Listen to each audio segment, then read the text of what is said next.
Hi everyone! Welcome back to my channel. Sa episode na to guys, samahan nyo akong magluto ng chicken igado.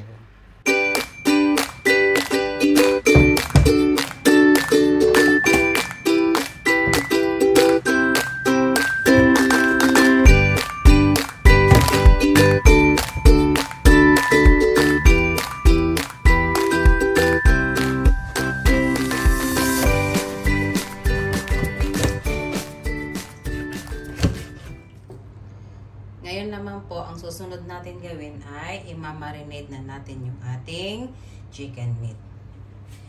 Malamang po, maraming nagtatanong sa inyo, bakit chicken yung ginamit kong igado? Usually, ang igado, kapag sinabi natin igado, lalo sa mga Ilocano, ito ay pork. Nandito po kami kasi guys sa bansang Kuwait. At ang pork ay hindi available dito.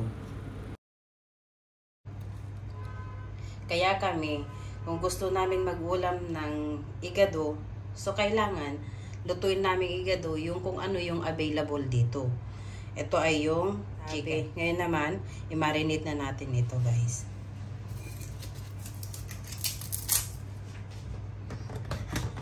Lalagay lang po ako ng pamintang durog. Ayan. Tapos, ang soy sauce natin.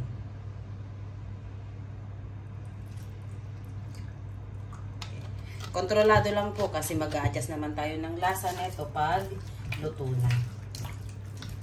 Yan.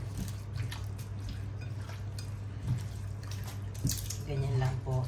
Tapos, ito, depende sa inyo kung gaano ka tagal ninyo i-marinate ang inyong chicken igado. Sa akin, 30 minutes po, okay na yun.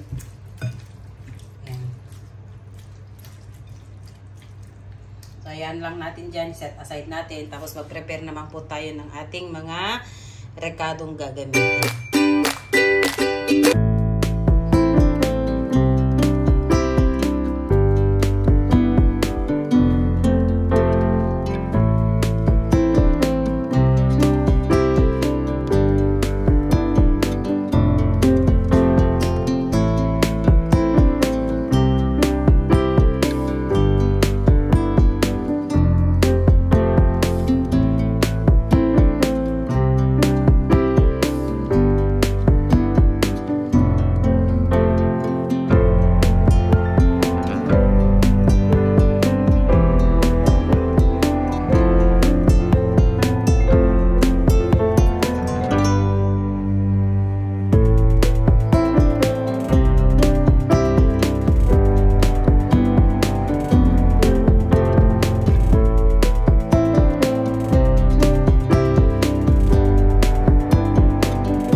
Lulutuing igado. Siyempre, ang ating main ingredients, ito ay ang karne ng manok at gagamit din po tayo dito ng liver. Chicken liver din po ito. Tapos, meron tayo dito oyster sauce. Gagamit din tayo ng skyflakes para sa pampalapot natin mamaya. Green peas, carrots, bell pepper green chili pang paanghang natin, sibuyas, bawang, at syempre ang ating paminta. Gagamit din po tayo ng oil para sa paggigisa.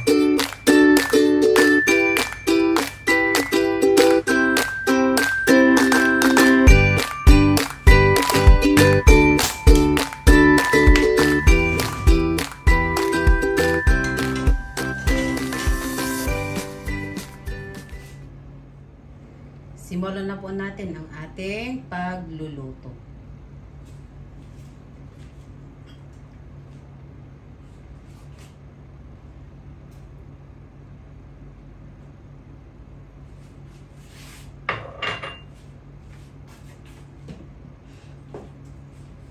Unahin ko po ilagay itong ating bawang.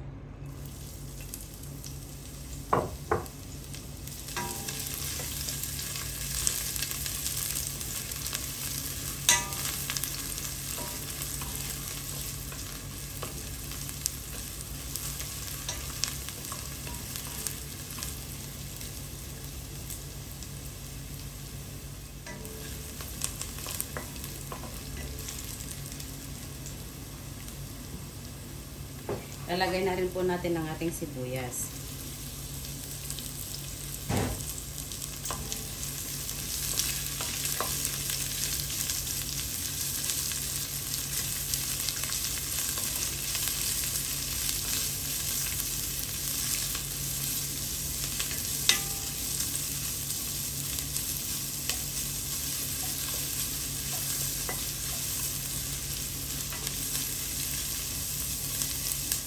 Luto na po ang ating sibuyas. Ngayon naman po ilalagay na natin ang ating chicken meat. Ito po.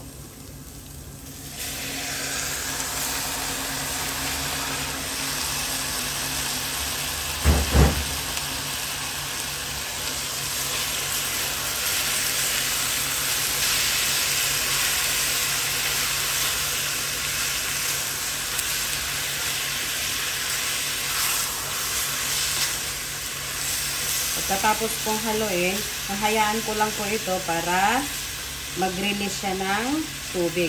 Tatakpan ko rin po ito.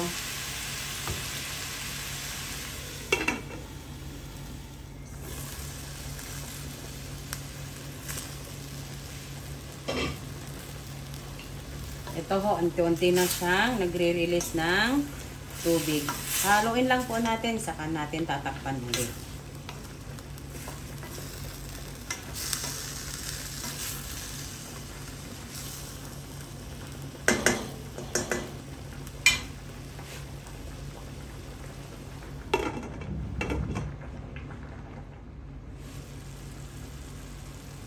Ayan po.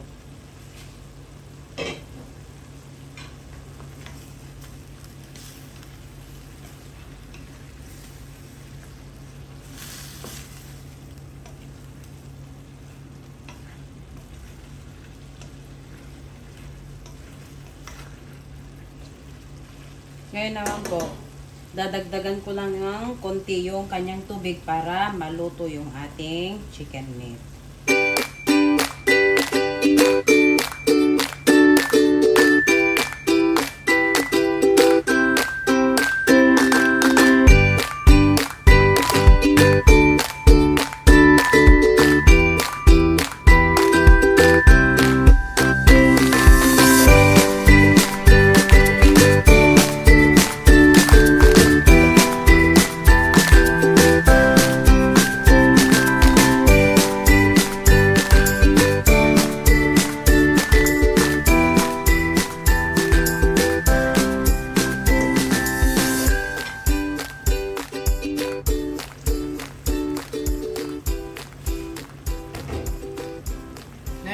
Maglalagay naman na tayo ng ibang pampalasa natin, kagaya nitong oyster sauce.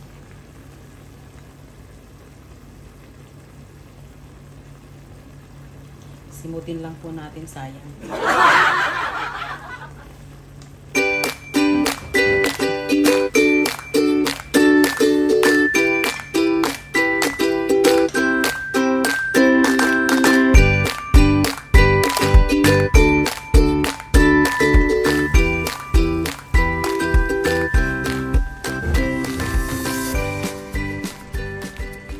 Ngayon po, idadagdag na rin natin ang ating atay.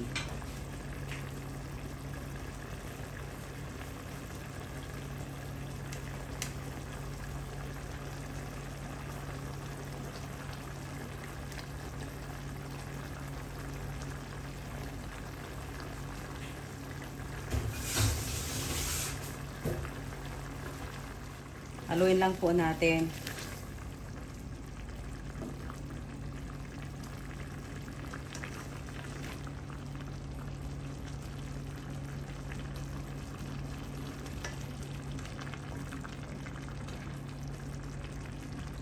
Tatakpan ko ito para maluto yung ating atay.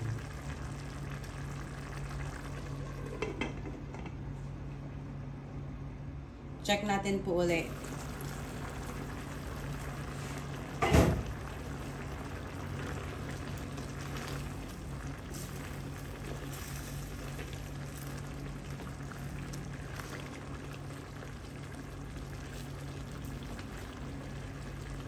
Ngayon naman po, ilalagay ko na rin yung ating sili para po siya maluto.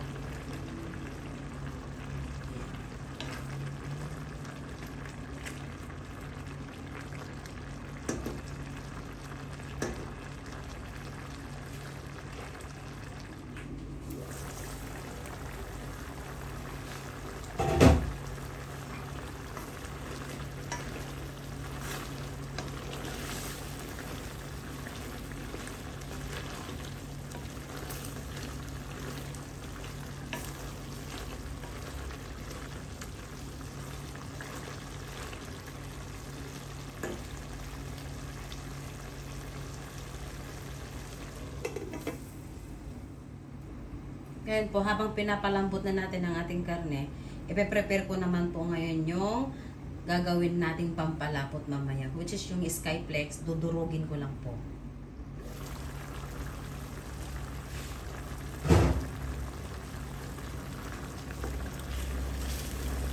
Dahil luto na po ang ating karne, ilalagay na po natin ang ating green peas.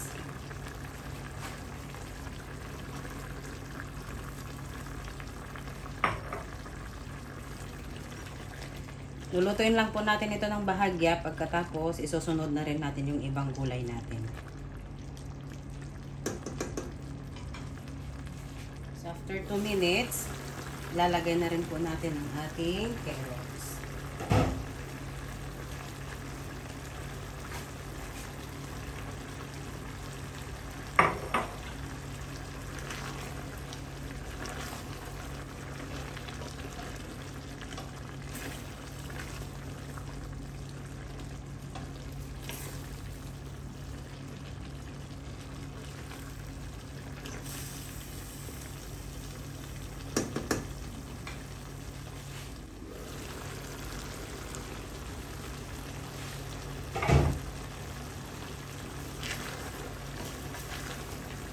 Ngayon po, mag-a-adjust na tayo ng lasa.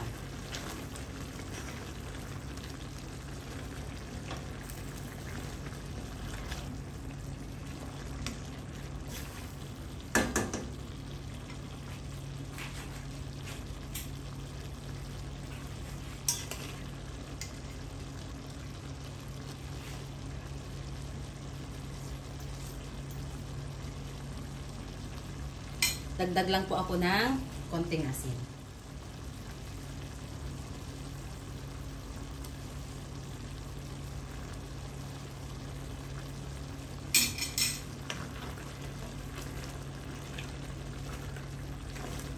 Ayan po.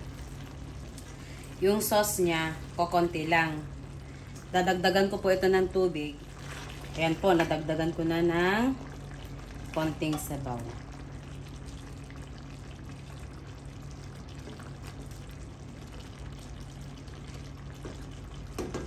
Tikman ko po ulit kung tama na yung lasa.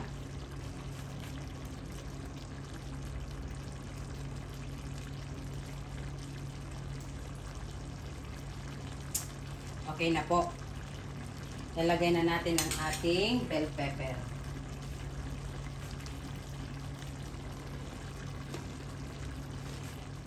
Halu-haluin lang po natin ito.